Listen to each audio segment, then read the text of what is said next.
Bonjour tout le monde, ici c'est Charles, c'est Fish Eye, Charles-Édouard de Fish Eye. Et nous allons commenter cette défaite du Paris Saint-Germain 5-1 contre le FC Lille de Nicolas Pepe. Alors, je ne sais pas s'il y a des fans du PSG qui me regardent, mais je suis fan du PSG moi aussi. Et je suis même plus en colère. Je suis même plus en colère, tu sais. C'est vrai qu'après l'élimination en Ligue des Champions, encore une fois de plus, de manière complètement déplorable, d'un match, c'est-à-dire qu'on a laissé filer comme d'habitude contre Manchester, où on fait des erreurs stupides, erreurs qui glissent, c'est-à-dire que Paris Saint-Germain, je ne sais pas si c'est une malédiction ou c'est quoi. Donc, passer ce match-là, franchement, pour moi, la saison était terminée. Pour moi, la saison est terminée. Nous sommes champions, nous serons champions, ça c'est assuré. On va certainement aussi pour la Coupe de France, hein, c'est la Coupe de... Oui, quoi, la Coupe de France, on va assurer tout simplement. Mais il n'y a plus aucun enjeu. En plus, les blessures, tout le monde est blessé. Di Maria, Meunier qui se blesse aujourd'hui. Encore avec Thiago Silva, Neymar qui est blessé, Diarra qui n'est pas là, Rabiot, les problèmes. Putain, mais c'est quoi ce club, putain?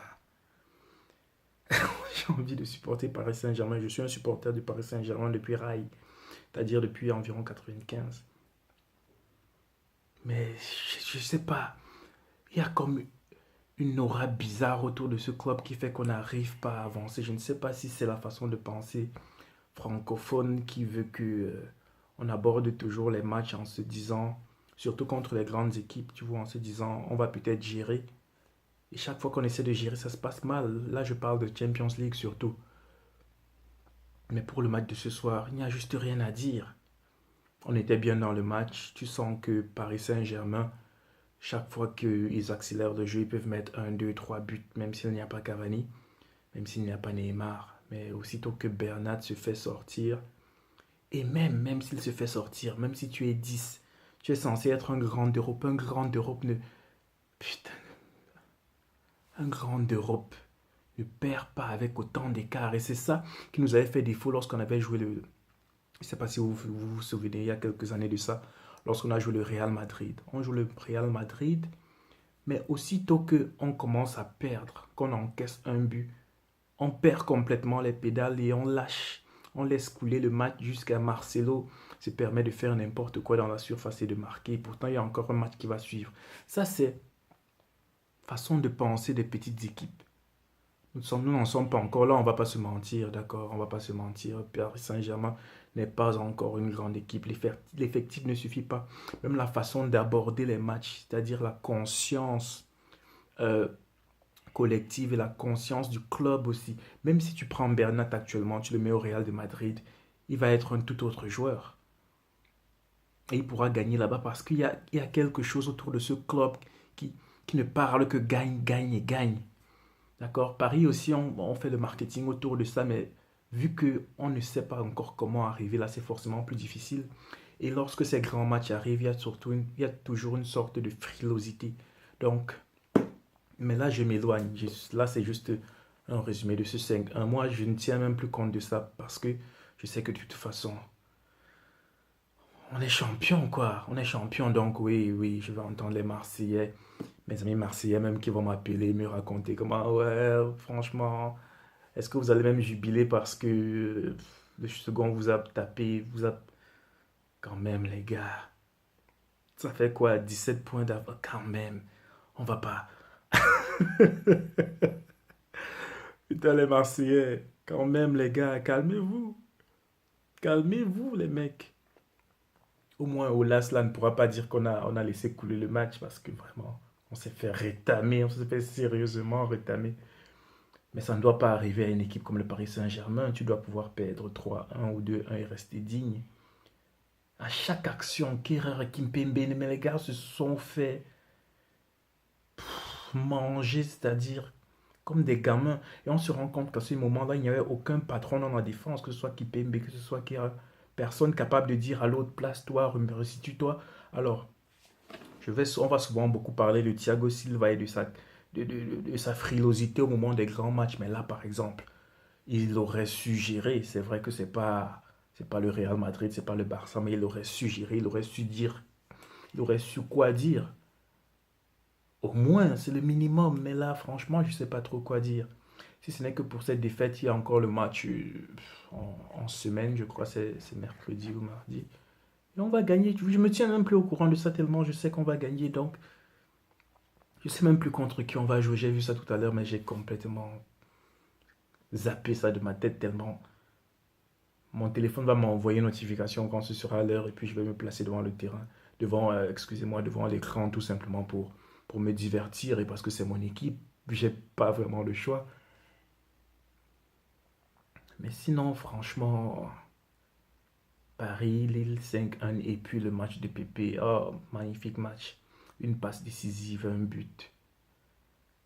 Qu'est-ce que vous voulez dire encore? Qu'est-ce que vous voulez dire? Et puis la passe que c'est Ikoné ou Bamba, je sais plus, je crois que c'était Ikoné qui fait à Pépé entre Kehrer. Oh, quand même, les gars, quand même. C'est pas Cristiano Ronaldo, le mec. Mais on vous fait une passe qui transperce, c'est-à-dire que votre axe central comme ça. Quand même, les gars. Et puis Areola, il fait un bon match, hein. Il n'y a pas vraiment un but où on peut dire peut-être le but, je crois, de Bamba ou l'angle fermé. Mais c'est normal aussi, c'est normal. Kehrer sort sur un défenseur, il ne devrait certainement pas, mais il sort trop tôt et puis il laisse de l'espace dans son dos. Kipembe est tellement loin, il n'arrive plus à rattraper le mec. Et puis ça fait ficelle. C'est Lille, mais ça reste quand même une équipe, c'est le deuxième de Ligue 1, c'est-à-dire vous blaguez, mais les gars vous torchent. Olas va peut-être parler, va peut-être dire, oh, Paris a un peu laissé couler le match, mais là il peut pas le dire parce qu'il a vu comment Lille était complètement au-dessus de nous, c'est-à-dire que chaque action aurait pu donner un but. Et c'est incroyable lorsqu'on s'appelle le Paris Saint-Germain et qu'on a des aspirations, on pense à gagner la Ligue des Champions, les gars. Donc, je suis même plus déçu de ça. Je ne suis pas déçu de ça parce que je sais que ça n'a pas grands enjeux, mais ça fait mal au moral lorsqu'on dit qu'on a des aspirations, lorsqu'on dit qu'on essaie de créer une conscience collective, lorsqu'on a des aspirations et qu'on dit qu'on va gagner une Champions League, les gars. Je me rends compte que ce serait déjà bien qu'on arrive en demi-finale. Déjà, ce serait excellent. Commençons d'abord par penser à ça. Parce que quand on se rend compte que Lille peut nous taper 5-1, on réfléchit quand même, hein. On réfléchit. Et Lille, oui, c'est Lille quand même, les gars. C'est vrai, il y a Nicolas Pepe, il y a Bambaye, il connaît Mex. C'est Lille, les mecs. C'est Lille. Ils vont se qualifier pour la Champions League, ils vont arriver, ils vont peut-être jouer. Ils ont le style de jeu à peu près de Rennes, un style, lui, ça va. C'est beaucoup dans la possession et puis ça va très vite devant. Mais ils vont essayer de gagner une ou deux équipes, mais déjà se qualifier en huitième sur un exploit, c'est ça leur niveau, les mecs. Donc, je suis un supporter du Paris Saint-Germain, je vais continuer de supporter le Paris Saint-Germain, mais pour moi, cette saison est terminée. Je n'attends plus rien de cette saison, je vais me placer devant les... Parce que je sais que de façon domestique, c'est juste normal, d'accord? C'est normal.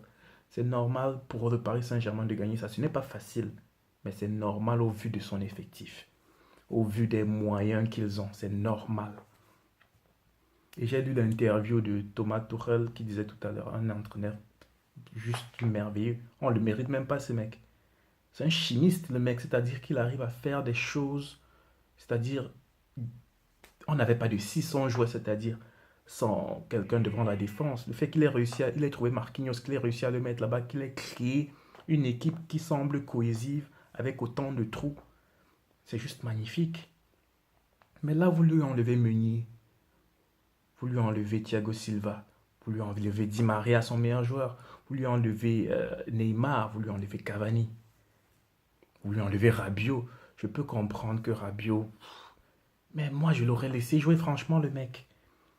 Et Paris se lance dans des choses juste arrangeons ça. Il y a tellement de blessés et puis on doit recruter des gens, on doit vraiment recruter parce que là, si Alexandro de la Juventus pouvait venir, ce serait magnifique. Ce serait magnifique déjà. Il nous faut quelqu'un devant la défense aussi. Tanguy Ndombele, Quelqu'un de ce niveau-là, ce serait aussi le top. Et à partir de là, on pourrait commencer à jouer, on pourrait commencer à créer quelque chose. Ander Herrera est arrivé, oui, j'ai l'impression que je l'aime bien, mais bon, c'est pas non plus une pointure. Mais au moins, si Draxler, je le sens pas trop, hein. Il est très bon, il est très technique, mais il est lent. Et puis, il a une tendance à disparaître des matchs qui est juste impressionnante. Donc, c'est ça le Paris Saint-Germain. Je vais continuer à le supporter, je vais continuer à les voir parce que c'est mon club de cœur, d'accord? Mais je sais que pour cette saison-ci, je n'attends plus grand-chose. Allez, on va se voir en semaine pour commenter le match du Paris Saint-Germain. Je sais que là, on va gagner et puis on va célébrer, tout simplement. On va célébrer un titre, même si ça aura toujours un goût amer comme à peu près chaque année. Mais bon, on prend, on engrange, on engrange. Il faut mettre la barre haute pour les prochaines générations qui sachent qu'il y avait un Paris Saint-Germain qui a fait fort. Allez, je vous laisse. C'est Fish Eye. Ah, n'oubliez pas d'aimer et de commenter. Dites-moi ce que vous avez pensé de ce match. Est-ce que vous êtes du côté de ceux qui pensent que le Paris Saint-Germain, c'est de la merde parce qu'on a pris 5-1, ou que c'était juste une faute de parcours, ou juste vous vous en foutez comme moi maintenant? Dites-le moi en commentaire et abonnez-vous justement à Fish Eye pour suivre, pour qu'on puisse partager tout simplement ces histoires de football. Là, je vais parler du Paris Saint-Germain évidemment parce que c'est mon club, mais je vais commenter tous les grands matchs, hein. Tous les matchs et tout ce qui me semble important. Allez, boum.